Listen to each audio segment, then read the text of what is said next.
ವೃಶ್ಚಿಕ ರಾಶಿ. ವೃಶ್ಚಿಕ ರಾಶಿ ವಿಚಾರದಲ್ಲಿ ಇವತ್ತಿನ ದಿವಸ ನಿಮ್ಮ ಮಾತಿಗೆ ವಿಶೇಷವಾದ ಗೌರವ ಸಿಗತಕ್ಕಂಥ ದಿವಸ ಆಗಿರುತ್ತೆ. ನೀವು ಹೇಳೋದು ಒಂದೇ ಮಾತಾಗಿರುತ್ತೆ, ಅದ್ಭುತವಾದ ಬದಲಾವಣೆಯನ್ನ ತರುತ್ತೆ.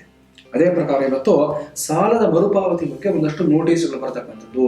ಪೆಂಡಿಂಗ್ ಇಟ್ಕೊಂಡಿರ್ತೀರಾ, 2-3 EMI ತಪ್ಪಿಸ್ಬಿಟ್ಟಿರ್ತೀರಾ, ನೋಟಿಸ್ ಬರದೇ ಇರುತ್ತಾ? ಅಟ್ಲೀಸ್ಟ್ ಇವಾಗಾದ್ರೂ ಆಕ್ಟ್ ಮಾಡಿ ಮುಂದೆ ಇನ್ನಷ್ಟು ಸಮಸ್ಯೆಗಳಾಗದೇ ಇರೋ ತರ ನೋಡ್ಕೊಳ್ಳಿ.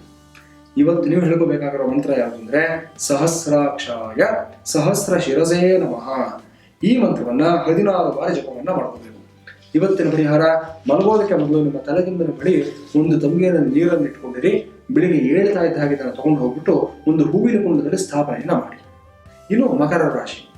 ಮಕರ ರಾಶಿ ವಿಚಾರದಲ್ಲಿ ಇವತ್ತು ವಿವಾಹದ ಮಂಗಳ ಕಾರ್ಯಗಳಿಗೆ ಯಾರು ಪ್ರಯತ್ನ ಮಾಡ್ತೀರಾ ಅವ್ರಿಗೆಲ್ಲರಿಗೂ ಇವತ್ತು ಅನುಕೂಲ ಆಗುತ್ತೆ, ಚೆನ್ನಾಗಿದೆ. ಅದೇ ಪ್ರಕಾರವಾಗಿ ಇವತ್ತಿನ ದಿವಸ ಒಂದು ತನಿಖೆ ಮತ್ತು ಅಪರಾಧ ವಿಭಾಗದ ಒಂದು ಅಧಿಕಾರಿಗಳಿಗೆ, ಒಂದು ಪ್ರೈವೇಟ್ ಡಿಟೆಕ್ಟಿವ್ಸ್ಗಳಿಗೆ, ಇವರಿಗೆಲ್ಲರೂ ಅಷ್ಟೇ ಒಂದಷ್ಟು ಮಿಥ್ಯಾಪವಾದಗಳನ್ನು ಎದುರಿಸಬೇಕಾಗಿರತಕ್ಕಂಥದ್ದು. ಎಚ್ಚರಿಕೆಯಿಂದ ಕೆಲಸ ಮಾಡಬೇಕು. ಇವತ್ತು ನೀವು ಹೇಳ್ಕೋಬೇಕಾಗಿರೋ ಮಂತ್ರ ಅಜ್ಞಾನನಾಶಕಾಯ ಅಚ್ಯುತಾಯ ನಮಃ. ಈ ಮಂತ್ರವನ್ನು 11 ಬಾರಿ ಜಪವನ್ನ ಮಾಡ್ಕೊಳ್ಳಿ. ಇವತ್ತಿನ ಪರಿಹಾರ, ಒಂದು ದೇವಸ್ಥಾನದ ಪ್ರಾಂಗಣ ಅಥವಾ ಮೆಟ್ಟಿಲುಗಳನ್ನ ಶುದ್ಧಿ ಮಾಡತಕ್ಕಂಥ ಪ್ರಯತ್ನವನ್ನ ಮಾಡಿ, ಶುಭವಾಗುತ್ತೆ. ಕುಂಭರಾಶಿ. ಕುಂಭರಾಶಿ ವಿಚಾರ ಇವತ್ತು ವಿರೋಧಿಗಳು ನಿಮ್ಮ ಮೇಲೆ ಒಂದು ಕಣ್ಣಿಟ್ಟಿರ್ತಾರೆ. ನೀವು ಎಲ್ಲೇ ಹೋದ್ರು ಅಷ್ಟೇ ನಿಮ್ಮ ಆಕ್ಟಿವಿಟೀಸ್ ಮೇಲೆ ಪೂರ್ತಿಯಾಗಿ ಒಂದು ಕಣ್ಣಿಟ್ಟಿರ್ತಾರೆ, ಹುಷಾರಾಗಿರಿ.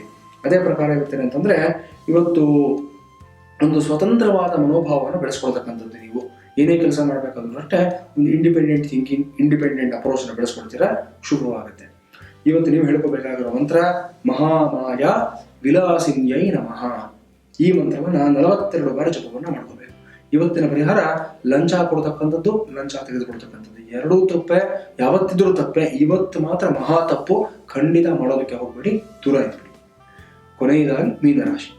ಮೀನರಾಶಿ ವಿಚಾರದಲ್ಲಿ ಇವತ್ತಿನ ದಿವಸ ಉದ್ಯೋಗ ಸ್ಥಾನದಲ್ಲಿ ಒಂದು ಸಣ್ಣ ಸಣ್ಣ ಅಡಚಣೆಗಳು, ಸಣ್ಣ ಪುಟ್ಟ ಸಮಸ್ಯೆಗಳಾಗ್ತಕ್ಕಂಥದ್ದು. ಚಿಕ್ಕ ಚಿಕ್ಕ ವಿಷಯಗಳಿಗೆಲ್ಲ ಇವತ್ತು ನೀವು ನೆಮ್ಮದಿನ ಹಾಳು ಮಾಡ್ಕೊಳ್ತಕ್ಕಂಥವ್ರಾಗಿರ್ತೀರಾ. ಸ್ವಲ್ಪ ಮನಸ್ಸನ್ನ ಹತೋಟಿಯಲ್ಲಿ ಇಟ್ಕೊಳ್ಳೋದಕ್ಕೆ ಪ್ರಯತ್ನ ಮಾಡಿ, ಶುಭವಾಗುತ್ತೆ. ಅದೇ ಪ್ರಕಾರ ನಿಮ್ಮ ವೃತ್ತಿ ಸಮಸ್ಯೆಗಳು ಏನೇ ಇದ್ರು ಅಷ್ಟೇ ಸಹೋದ್ಯೋಗಿಗಳ ಜೊತೆ ಚರ್ಚೆಯನ್ನು ಮಾಡಿ, ಒಂದು ಯಾವುದೇ ರೀತಿಯಾದಂತಹ ಒಂದು ಸಂಕೋಚ ಚರ್ಚೆ ಮಾಡೋದ್ರಿಂದ ಅವ್ರಿಗೂ ಸಹ ಅದೇ ಒಂದು ಸಮಸ್ಯೆಯನ್ನು ಎದುರಿಸ್ತಾ ಇರ್ತಾರೆ. ಎಲ್ಲರೂ ಒಂದೇ ಬೋಟ್ನಲ್ಲಿ ಪ್ರಯಾಣ ಮಾಡತಕ್ಕಂಥ ಪ್ರಯಾಣಿಕರಾಗಿರ್ತಾರೆ, ಏನು ತೊಂದರೆ ಆಗೋದಿಲ್ಲ. ಅವರ ಅನುಭವದಿಂದ ಒಂದೆರಡು ಮಾತುಗಳನ್ನ ಹೇಳ್ತಾರೆ, ಶುಭವಾಗುತ್ತೆ.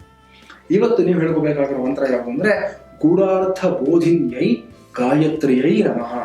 ಈ ಮಂತ್ರವನ್ನ 42 ಬಾರಿ ಜಪವನ್ನ ಮಾಡಬಹುದು. ಇವತ್ತಿನ ಪರಿಹಾರ, ಸಾಮಗಾನವನ್ನ ಅಂದ್ರೆ 4 ವೇದಗಳಲ್ಲಿ ಸಾಮವೇದವನ್ನ ಸಂಗೀತ ಪ್ರಧಾನವಾದ ವೇದ ಅಂತ ಹೇಳ್ತಾರೆ. ಈ ಸಾಮಗಾನವನ್ನ ಸಂಗೀತದ ರೂಪದಲ್ಲಿ ಕೇಳತಕ್ಕಂಥದ್ದು, ಇಲ್ಲ ವೀಣೆಯಲ್ಲಿ ಯಾರಾದ್ರೂ ನುಡಿಸಿದ್ರೆ ಅದನ್ನ ಕೇಳತಕ್ಕಂಥದ್ದು. ಇದನ್ನ ಮಾಡಿ ವಿಶೇಷವಾದ ಬದಲಾವಣೆಯನ್ನ ಕಂಡುಕೊಳ್ತೀರಾ. ವೀಕ್ಷಕರೇ, ಇದಿಷ್ಟು ಇವತ್ತಿನ ದ್ವಾದಶ ರಾಶಿಗಳ ಫಲಾಫಲಗಳ ಪರಾಮರ್ಶೆ. ಒಳಿದು ಕೆಡಕೊಳ್ಳುವ ವಿಮರ್ಶೆ ಆಗಿರುತ್ತೆ. ಆದಿತ್ಯಾದಿ ನವಗ್ರಹ ದೇವತೆಗಳು, ನಿಮ್ಮ ಇಷ್ಟ ದೇವತೆಗಳು, ಕುಲದೇವತೆಗಳು ಎಲ್ಲರೂ ಸನ್ಮಾನಗಳು ಉಂಟು ಮಾಡಲಿ. ಇಡೀ ದಿವಸ ನಮಗೆ ಶುಭದಾಯಕವಾಗಿದೆ ಅಂತ ಹಾರೈಸ್ತಾ ಇದ್ದೀನಿ. ಕಾರ್ಯಕ್ರಮವನ್ನು ಸಮಾಪ್ತಿ ಮಾಡೋದಕ್ಕೆ ಮೊದಲು ಇವತ್ತಿನ ಸುಭಾಷಿತ ಈ ಪ್ರಕಾರವಾಗಿ ಇದೆ.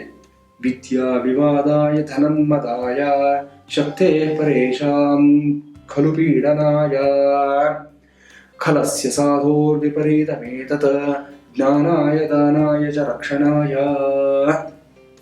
ಒಂದು ವಿಷಯ ಸಜ್ಜನರಲ್ಲಿದ್ದರೆ ಅವ್ರು ಹೇಗೆ ಬಳಸ್ಕೊಳ್ತಾರೆ, ದುರ್ಜನರಲ್ಲಿದ್ದರೆ ಹೇಗೆ ಬಳಸ್ಕೊಳ್ತಾರೆ ಅನ್ನೋದನ್ನ ಈ ಸುಭಾಷಿತ ನಮಗೆ ತಿಳಿಸ್ತಾ ಇದೆ. ಒಬ್ಬ ಕೆಟ್ಟ ವ್ಯಕ್ತಿ, ಅವನ ಹತ್ರ ವಿದ್ಯೆ ಇದೆ ಅಂತಂದ್ರೆ ಬರೀ ವಿವಾದಕ್ಕೆ ಬಳಸ್ಕೊಳ್ತಾರೆ, ಕಾಂಟ್ರವರ್ಸಿ ಕ್ರಿಯೇಟ್ ಮಾಡೋದಕ್ಕೋಸ್ಕರನೇ ವಿದ್ಯೆಯನ್ನು ಬಳಸ್ಕೊಳ್ತಾರೆ ಅವನು. ಅದೇ ಪ್ರಕಾರವಾಗಿ ಅವನ ಹತ್ರ ದುಡ್ಡಿದೆ ಅಂತಂದ್ರೆ ಅವನ ಮದ, ಅವನ ದರ್ಪ ಪ್ರದರ್ಶನ ಮಾಡೋದಕ್ಕೆ ಮಾತ್ರ ಬಳಸ್ಕೊಳ್ತಾ ಇರ್ತಾನೆ. ಅದೇ ಪ್ರಕಾರ ಶಕ್ತಿ ಇದೆ ಅಂತಂದ್ರೆ ಶಕ್ತೇ ಪರೇಶ ಪರಪೀಡನಾಯ ಅಂತ ಶಾಸ್ತ್ರ ಹೇಳುತ್ತೆ. ಇನ್ನೊಬ್ರಿಗೆ ತೊಂದರೆ ಕೊಡೋದಕ್ಕೆ, ಇನ್ನೊಬ್ಬರಿಗೆ ಕಷ್ಟ ಕೊಡೋದಕ್ಕೋಸ್ಕರ ಅವನ ಶಕ್ತಿಯನ್ನ, ಅವನ ಅಧಿಕಾರವನ್ನ, ಸ್ಥಾನವನ್ನ ಬಳಸ್ಕೊಳ್ತಾ ಇದ್ದಾನೆ. ಇವೆಲ್ಲ ಒಬ್ಬ ಸಜ್ಜನರ ಬಳಿ ಇದ್ರೆ ಹೇಗಿರುತ್ತೆ ಅಂತಂದ್ರೆ, ಒಬ್ಬ ಸಜ್ಜನರ ಬಳಿ ಒಂದು ವಿದ್ಯೆ ಇದೆ ಅಂತಂದ್ರೆ ಜ್ಞಾನಾಯ, ಜ್ಞಾನ ಸಂಪಾದನೆಗೋಸ್ಕರವಾಗಿ, ಜ್ಞಾನ ಪ್ರಸಾರಣೆಗೋಸ್ಕರವಾಗಿ, ಇನ್ನಷ್ಟು ಜನಗಳನ್ನ ನಾಲೆಡ್ಜ್ ಮಾಡೋದಕ್ಕೋಸ್ಕರವಾಗಿ ಆ ವಿದ್ಯೆಯನ್ನು ಬಳಸ್ಕೊಳ್ತಾರೆ. ಅದೇ ಪ್ರಕಾರ ಧರ ಇದೆ ಅಂತಂದ್ರೆ ದಾನಾಯ, 4 ಜನಕ್ಕೆ ಕೊಡೋದಕ್ಕೋಸ್ಕರನೇ ಹಣ ಇರುವಂಥದ್ದು. ಇವತ್ತು ನನ್ನಲ್ಲಿರುತ್ತೆ, ನಾಳೆ ಇನ್ನೊಬ್ಬರ ಹತ್ರ ಇರುತ್ತೆ, ಅದರ ಸ್ವರೂಪನೇ ಚಂಚಲ ಇದೆ ಅಂತ ಅರ್ಥ ಮಾಡಿಕೊಂಡು ದಾನ ಮಾಡಿಬಿಡ್ತಾರೆ. ಅದೇ ಪ್ರಕಾರ ಶಕ್ತಿ ಇದೆ ಅಂತಂದ್ರೆ ಏನ್ ಮಾಡ್ತಾರೆ ಒಬ್ಬ ಸಜ್ಜನ ಅಂತಂದ್ರೆ ರಕ್ಷಣಾಯ, 4 ಜನರನ್ನ, ಅಮಾಯಕರನ್ನ ನಮಗಿಂತ ಶಕ್ತಿಯಲ್ಲಿ ಕಡಿಮೆ ಇರತಕ್ಕಂಥ ವ್ಯಕ್ತಿಗಳನ್ನ ರಕ್ಷಣೆ ಮಾಡೋದಕ್ಕೋಸ್ಕರವಾಗಿ ಮಾತ್ರ ನಮ್ಮ ಶಕ್ತಿಯನ್ನ, ಅಧಿಕಾರವನ್ನ, ಸ್ಥಾನವನ್ನ ಬೆಳೆಸಬೇಕಷ್ಟೇ ಹೊರತು ತೊಂದರೆ ಮಾಡೋದಕ್ಕಲ್ಲ ಅಂತ ಹೇಳ್ತಾ ಇವತ್ತಿನ ಕಾರ್ಯಕ್ರಮವನ್ನು ಸಮಾಪ್ತಿ ಮಾಡ್ತಾ ಇದ್ದೀನಿ. ಮತ್ತೆ ನಾಳಿನ ಸಂಚಿಕೆಯಲ್ಲಿ ಭೇಟಿಯನ್ನು ಮಾಡೋಣ. ಅಲ್ಲಿವರೆಗೂ ಒಂದು ಅಲ್ಪ ವಿರಾಮ. ಭದ್ರಂ ಕಲ್ಯಾಣಂ ಮಂಗಳಂ ಶಿವಂ ಶುಭಂ ಶೋಭನಂ. ಹರಿ ಓಂ. ಸ್ವಸ್ತಿ.